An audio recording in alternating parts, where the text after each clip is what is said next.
The Science of Magic with Gwilda Wiyaka is largely an opinion talk show. All opinions, comments, or statements of fact expressed by Gwilda Wiyaka's guests are strictly their own and are not to be construed as those of the Science of Magic or endorsed in any manner by Gwilda Wiyaka, rel-mar Media Company, its affiliated networks, stations, or employees.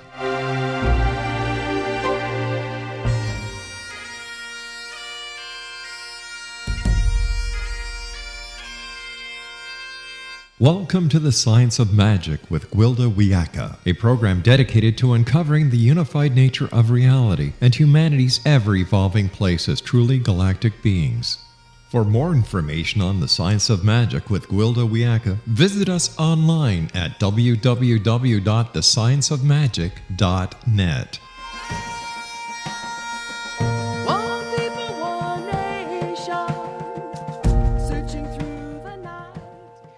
Welcome to the Science of Magic, a place where science and magic come together to transform fact into evolving truth. We're proudly coming to you through the ever-expanding X-Zone Broadcast Network, xzbn.net, and can also be found on our website, thescienceofmagic.net. I'm your host, Gwilda Wiyaka. This hour we'll be exploring by design. The physical body is made of nature, and therefore holds nature's design and ability to renew itself. Every part of the body is in constant communication with every other part, as well as with our environment. It is the go-between from the physical world to the spiritual one. Mostly, we ignore the body's messages. In so doing, we ignore information from the physical and spiritual world around us. When we pay attention to these messages, it not only keeps us safe, it can greatly enrich our creativity and quality of life.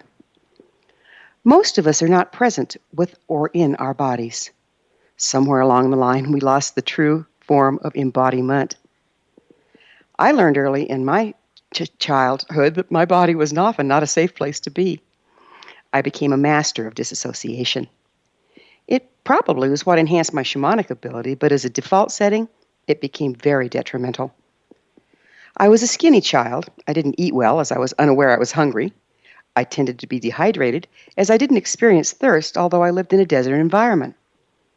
I grew up in a third world country, and the nurses would marvel that I never cried or even flinched when they gave me the required barrage of shots. I didn't understand what the big deal was. I'd see the needle heading my way, and I'd simply detach from my body. While this default setting came in handy, over time it became very damaging. My body and I were strangers.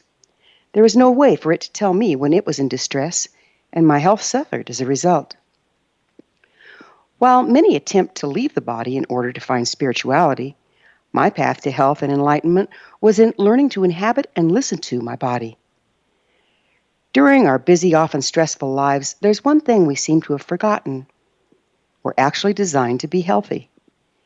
If we're not feeling the best, it's a message that we've stepped out of our true design, and the deviation is taking its toll. The longer we ignore these messages, the deeper the illness or imbalance takes up residence in our bodies. In order to receive these messages, we must be present in our bodies. When we're not physically present, there's no one seeing to housekeeping. The cellular structure of the body becomes a waste dump for unprocessed emotions and belief systems. Emotions and beliefs have a frequency that tells a story. If the story locked in our cells is not one we wish to live, we're destined to create an imbalanced life that we will not enjoy. Many of us have unwittingly become attached to our old stories and define ourselves by them. After all, they're familiar and predictable. We end up living in the stored programming of our past rather than creating our future. Anything that doesn't move becomes imbalanced and toxic, like a stagnant pond. Unprocessed thoughts, beliefs, and emotions still trapped in the body are the root of many physical illnesses. Through body awareness and spiritual connection, we can access and release the outmoded stories that may otherwise cripple our lives, compromise our health, and stifle our creativity. By being present with our body, we can set up a cooperative dialogue with it, and together heal whatever ails us. This is the secret behind spontaneous remission of terminal disease. This is the secret behind living and enlightened life. Our guest this hour, holistic coach and craniosacral therapist Jeannine Wiest, is the author of Alchemy of Self Healing. Jeannine specializes in working with highly stressed, overwhelmed women, helping them transform the energy trapped in their body so they can reconnect with their creative power and release pain. A longtime teaching assistant for the Upledger Institute, she's dissected a human cadaver, traveled with a group of therapists to Bali to give cranial treatments to chronically ill children. After this commercial break, I'll introduce Jeannine, and together we'll explore the process of reactivating our true design. So don't go away. You're listening to The Science of Magic. Prior innovative episodes can always be found on our website, thescienceofmagic.net.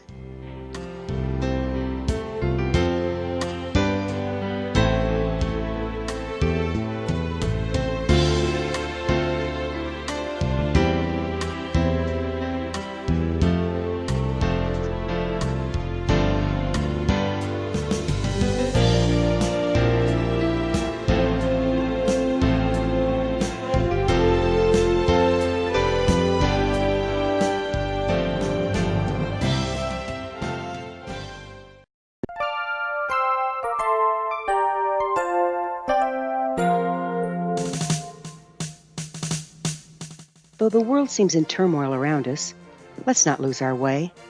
The stars still shine down, blessing us with their light. The sun rises every morning, chasing away the cold and darkness. There are good people of service in this world. We have much to be grateful for as we're wrapped in the arms of all of God's creation. This is Gwilda Wiyaka, host of the Science of Magic Radio, wishing you and yours a very Merry Christmas. I hope your holiday is filled with comfort and joy as you're surrounded by those you love. I'd like to thank all of you for being our loyal listeners on the X-Zone Broadcast Network and for joining us on this grand adventure called life. As the New Year's dawns, let us all stand in truth as we embrace peace.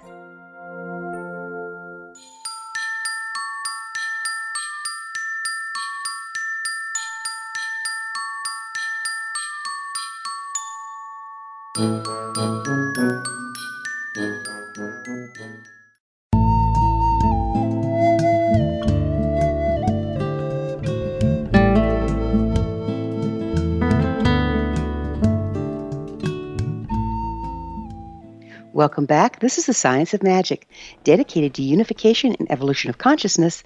I'm your host, Gwilda Wiyaka. Our guest this hour is healer, holistic coach, and craniosacral therapist, and the author of The Alchemy of Self Healing, Jeannine Wiest. Her website, alchemyofselfhealing.com. Jeannine, thank you so much for joining us on The Science of Magic. Oh, it's my pleasure.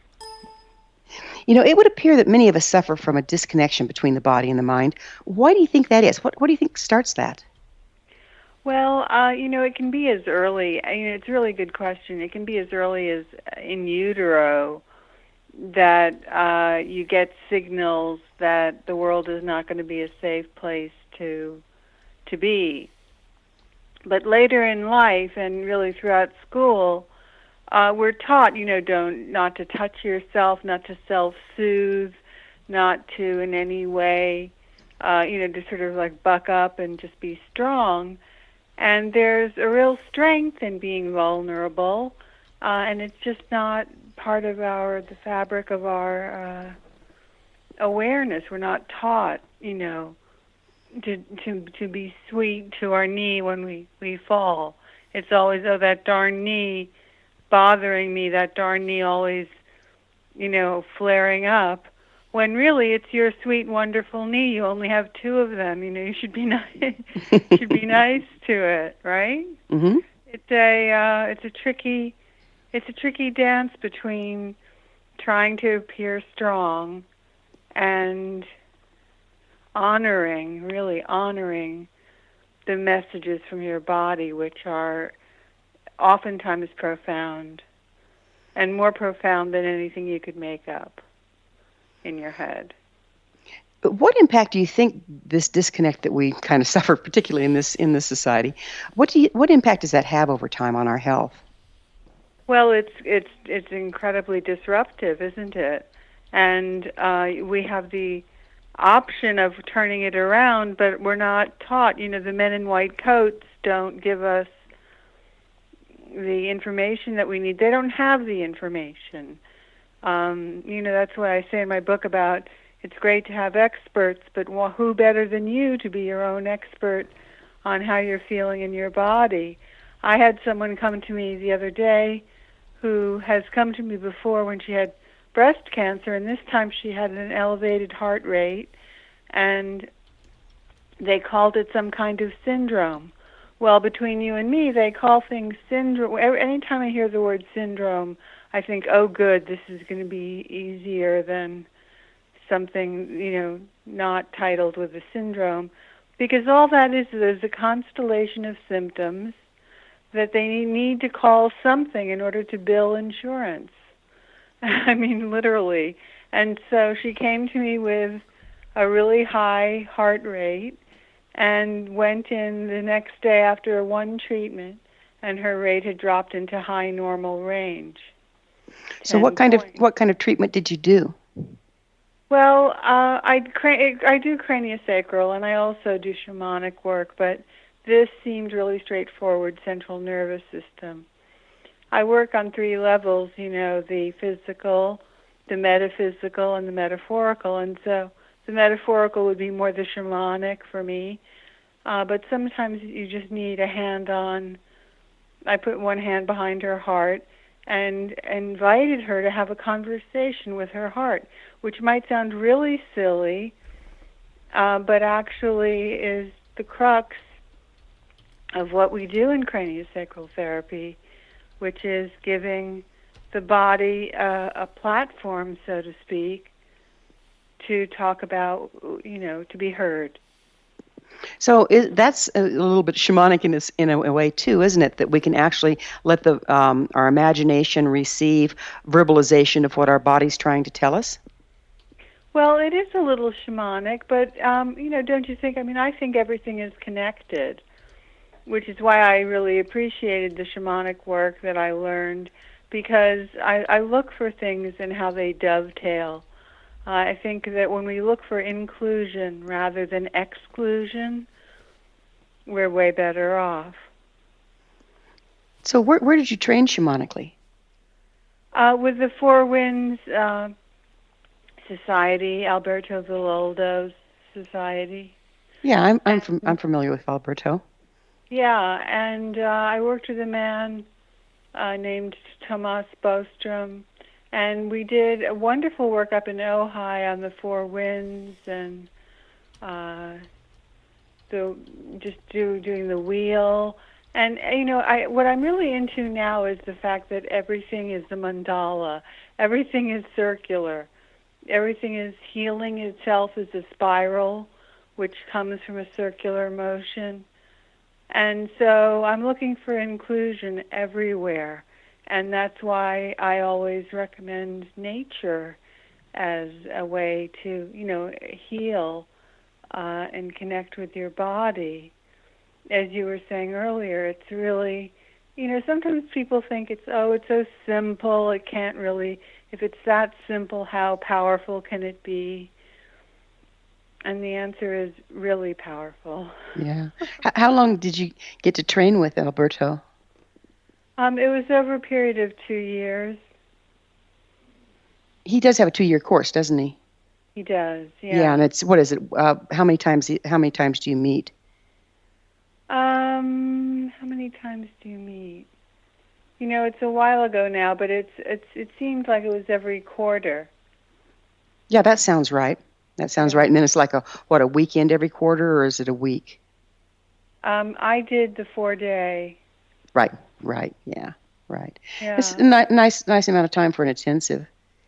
Well, it's really powerful, and again, totally connected back to the visceral craniosacral therapy work that I had done, that I adore.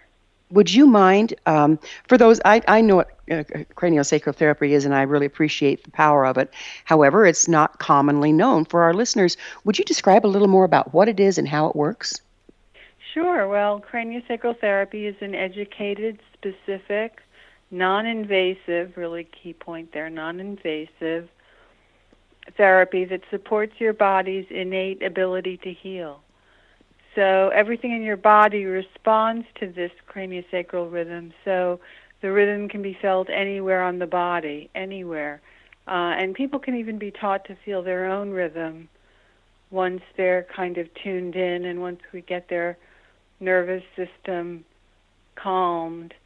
It's like a little river that you can feel and tune into, putting your hands lightly on your thighs. But basically the gist is that life experiences are processed through your body. The things that your soul feels, the thoughts that you have. And so when those experiences are overwhelming, they're held in the body. You said that in the beginning as well. And so, that just becomes stagnant energy that can block you over time, can create dis-ease. And so let's move it on out. That's what I say. Now, the craniosacral rhythm is an actual physical thing, isn't it? Where there's a pump in the sacrum and it moves the cerebral spinal fluid up and down the spine. Is that correct? Yeah, the fluid flows sort of. There's something called the dural tube, which is like you can imagine a plastic tubing encasing the spine, and in that plastic tubing there's this liquid, which is nutrient rich and oftentimes can get stuck. Certainly if you've had anybody has had any kind of spinal injury, oftentimes it will get stuck. Right. Or surgery. But it all is workable. We just kind of gently nudge the rhythm, the fluid to expand. Right. Very gentle, and the results are pretty powerful compared to what people would think they would need to do. More is not necessarily better in this paradigm of healing. Right. So what is cellular knowing?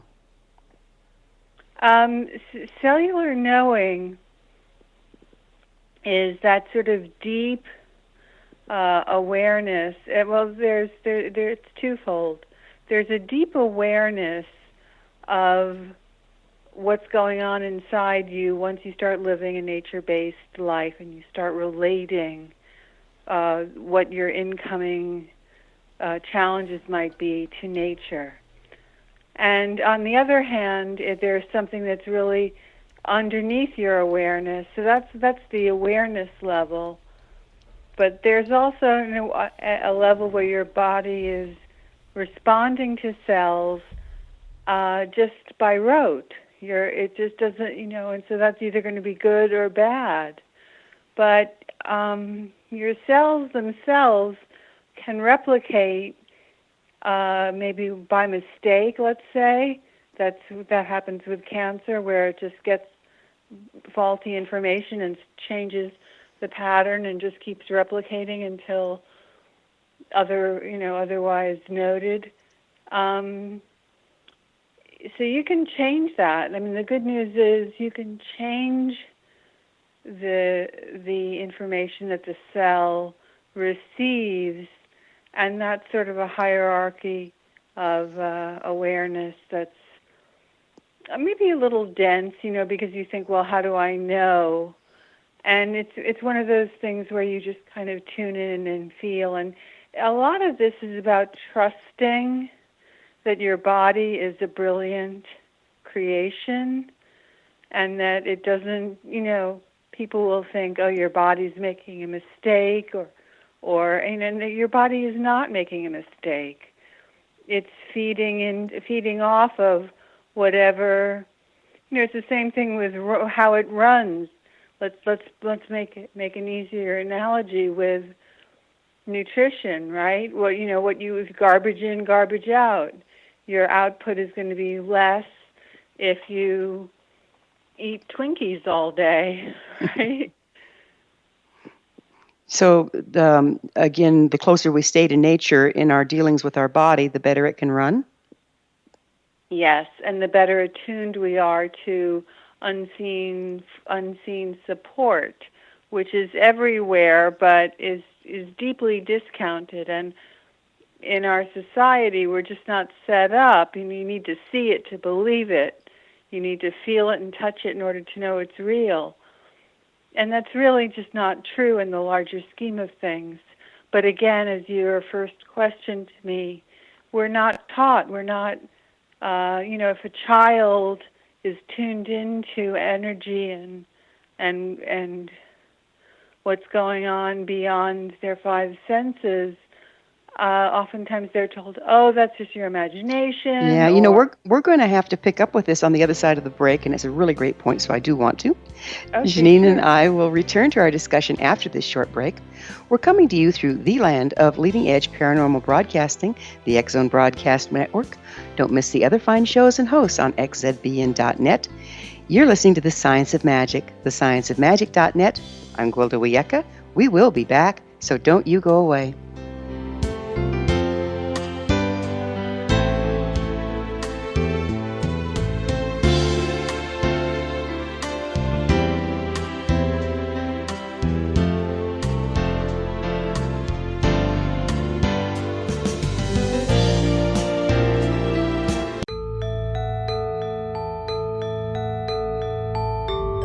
Hi, I'm Gwilda Wiyaka. Did you know that shamanism has been around for 50,000 years and practiced by all indigenous cultures?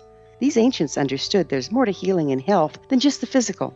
All four levels, physical, emotional, mental, and spiritual, must be addressed in order for us to enjoy healthy, abundant lives. To find quality shamanic healing you can trust, you need look no further than Path Home Long-Distance Shamanic Healing Program. All Path Home practitioners have been trained and certified through Path Home Shamanic Art School, a Colorado State occupational school, and are handpicked, personally trained by me, Gwilda Wiyaka, to uphold the excellence of Path Home's long-distance program. Live abundantly. Schedule a shamanic session with me or one of my quality practitioners today. Call 303-775-3431 or visit findyourpathhome.com.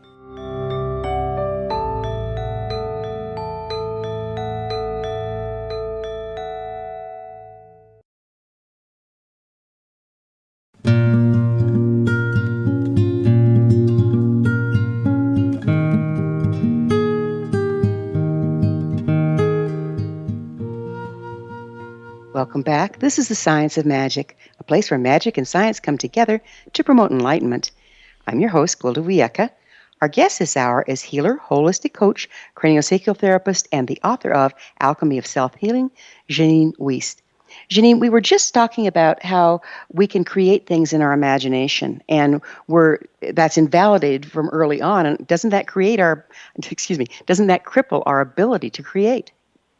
Well, it can, but the beautiful part is that it's there at any moment that you choose to include it in your life. So it's not like, oh, there's this big, huge learning curve. It's just there. And that's why I called the book The Alchemy of Self Healing, because alchemy is turning something ordinary into something extraordinary, right? And the fact is, you can take what you deem ordinary and absolutely shift it in a moment's notice. That goes along the lines of what you were talking about when you were talking about spontaneous remission. So, I found a woman from Australia, an attorney, just sent me something about my book yesterday, and I actually thought I'd read it to you because it kind of explains what I think a lot of people go through. She actually got my book in the library in Sydney, and she said, I loved the sensory tasks and noticing things like man-made technology in nature in suburbia. I loved the superhero and goddess questions, and I enjoyed working with Transformation Circle. I realized, and this is the important part, or the interesting part, I think, for listeners, she says, I realized how much I struggle and fight against everything in my life, which is really fighting against life itself, isn't it? I had a massive ongoing pain behind my right shoulder blade for months. It might even have been years, which I previously thought was just from my desk job and carrying around kids. But a more in-depth treatment and look at my body revealed that my right shoulder is tired from holding up my sword, so to speak, constantly in battle or prepared for battle. So I think a lot of people are in that situation where they're armed for something, waiting for another foot to fall, waiting for something negative to happen, and they need to feel armored when actually the healing and the strength will come from exactly the opposite, from laying down the sword. So true. So tell us about trauma and memory being stored in our cells. I think that's very fascinating. I've certainly seen evidence of it. What do you know about that? Well, I see that in my practice every day. People will come in with a story. Oftentimes it isn't even theirs. Oftentimes it's an ancestral story. For example, on my mother's side, they were French-Irish potato farmers. Okay, so I grew up with hearing the family mantra on that side, Jeannine, life is beautiful, but it isn't easy. Okay, so that's kind of, it might sound sort of benign. I mean, there are worse family mantras that I've heard, but somehow in my body, I when I have a choice in life to take the easy way or the hard way, historically I'll take the hard way, just because of that. It's been encoded in my DNA in a way that the hard way is either the virtuous way or, they would say the only way. And so in order to break free from that, first you have to become aware of it, but you have to become aware of it not on a mental level, but on a visceral, cellular level. So when you do that, then you have developed a spaciousness, and you can actually create a new outcome or a new mantra for your own family, starting with you and moving forward rather than dragging the past with you. I find it interesting that we know that we have neurological pathways, the burnt rut, the path most often traveled. And this certainly lodges in there. The things that we hear as we're growing up become these neurological pathways that dictate our thought process. But how that stores in the cellular structure and in the DNA, what are the scientific principles behind that? Energy trapped. So in other words, everything is energy. Energy cannot be created or destroyed, but it can be transmuted. It can be transformed. So that's what we're looking to do. So if you have trauma entering your body, there are only three choices of what it can do. If you're the Dalai Lama, it can just pass right through you without missing a beat. If you're lucky or you've done work on yourself, you can feel the trauma for the moment and then let it go, which is highly desirable to get to that state. Or the energy will get lodged in your body in a weaker part of your body, sort of literally whatever your Achilles heel might be. In the little piece that I read from the woman in Australia who was thanking me for my book, it's her shoulder. It's her right shoulder. Everything goes right there. So are there any scientific studies on this? Do you have any case studies that we can kind of explain here? Well, there are case studies, and if anybody wants to delve into that, I would send them to the Upledger, upledger.com. And actually right now, here, they're about to have Ricky Williams, the football quarterback. I believe he was a quarterback, but that's just, I don't know that much about football. But he's a pretty famous sports figure, and he had a huge concussion, and they've been doing concussion studies. And actually, he's going to be on the Arnold Schwarzenegger's Apprentice television show, so they will be, and he's playing for the Upledger Institute. So there will be a wider awareness of those studies and the work and how it actually works with something as severe and life-changing as a concussion. Right. Now, I'm a preceptor for the University of Colorado School of Medicine, and I teach medical doctors about the interface between shamanism and allopathic medicine. Does sacrocranial has been around quite a while. Is there an interface going on with the medical community, and how's it being received? Well, it's being received better because it's becoming a little more popularized, but they're asking for, it was Dr. Andrew Still back in, I think, like 1885, who said that the body makes its own medicine, and he was a highly regarded physician, and that could be perceived as the basis of this work. The body makes its own medicine. And then there's Dr. William Sutherland, who talked about being a dreamer and how if you believe it, and give yourself the opportunity and do the trials and release yourself from the facts of any given moment, something can shift and change that you could never have imagined. Right. And then, of course, John Upledger said, if you're not smart enough to know that it can't be done, you might be able to do it. Now, there's an interesting quote.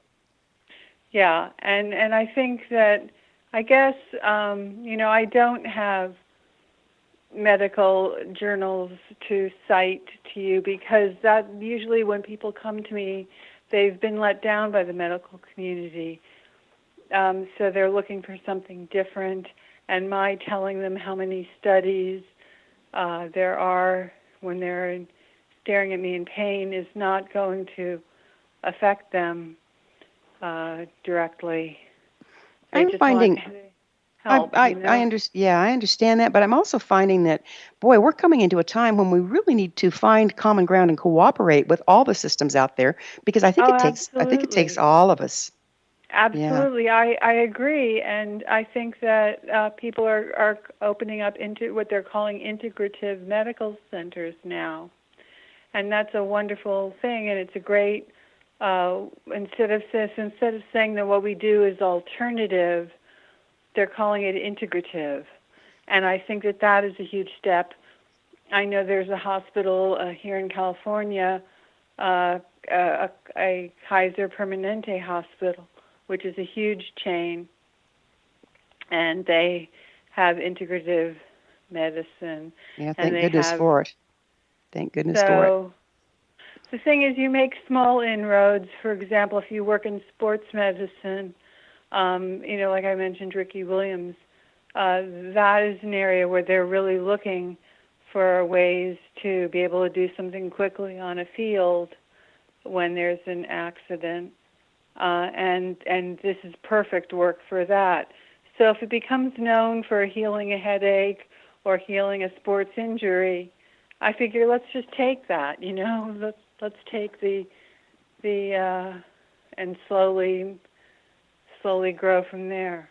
How long do one of your sessions typically take, and how much do they cost? Oh, well, that's interesting.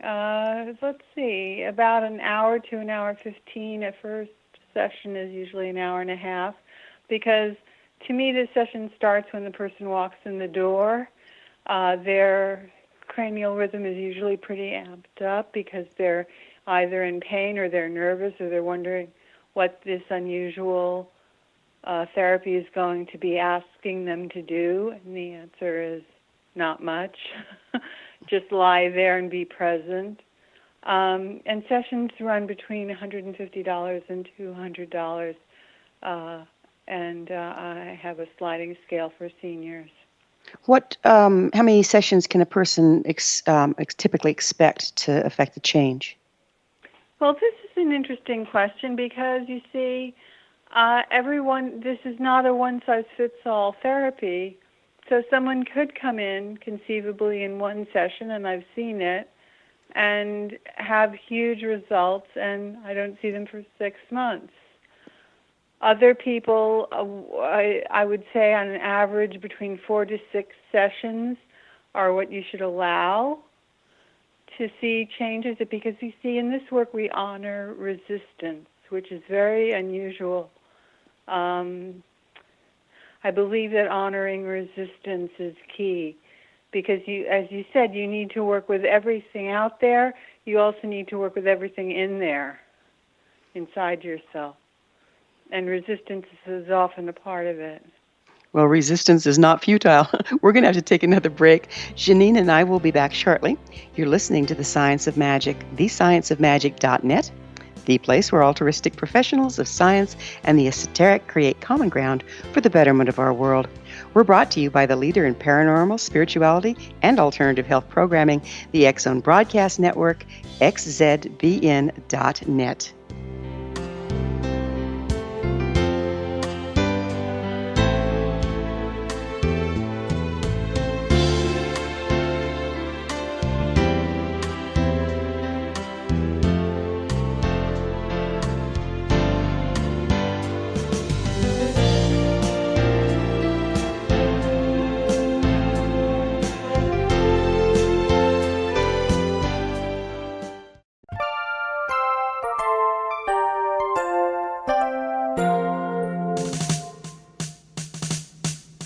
Though the world seems in turmoil around us, let's not lose our way. The stars still shine down, blessing us with their light. The sun rises every morning, chasing away the cold and darkness. There are good people of service in this world. We have much to be grateful for, as we're wrapped in the arms of all of God's creation. This is Gwilda Wiyaka, host of the Science of Magic Radio, wishing you and yours a very Merry Christmas. I hope your holiday is filled with comfort and joy as you're surrounded by those you love. I'd like to thank all of you for being our loyal listeners on the X Zone Broadcast Network and for joining us on this grand adventure called life. As the New Year's dawns, let us all stand in truth as we embrace peace.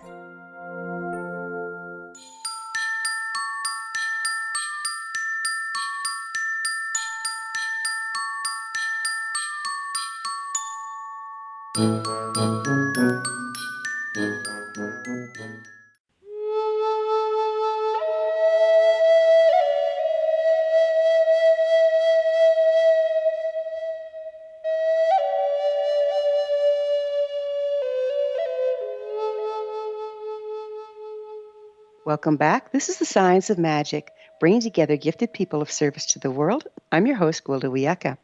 Our guest this hour is healer, holistic coach, and craniosacral therapist, the author of The Alchemy of Self Healing, Jeannine Wiest.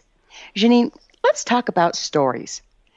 In my intro, I talked about how stories are frequencies, and then the frequencies gets trapped in our body, and then we have to live by those until we shift that.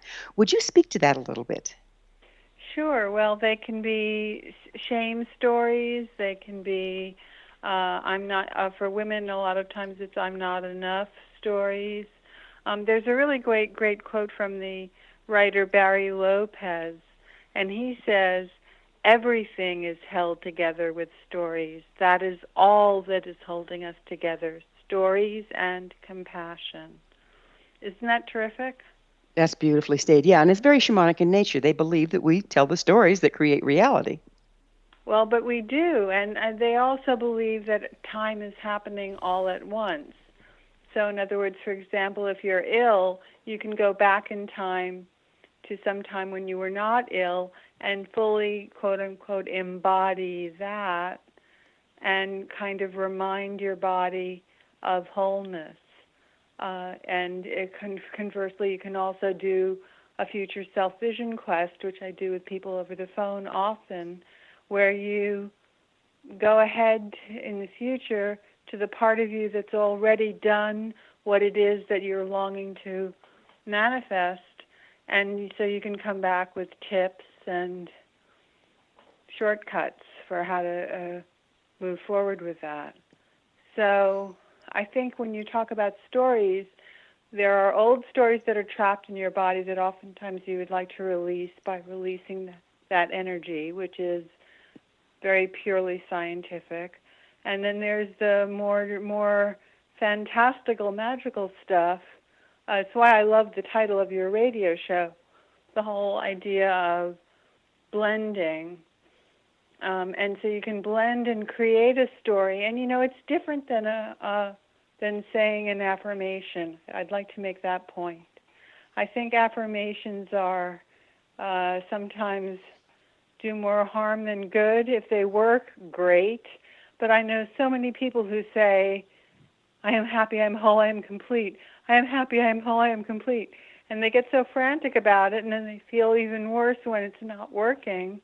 Because, again, they've layered it on top of some old cellular story that's operating at a much deeper level and much more loudly than a flimsy affirmation.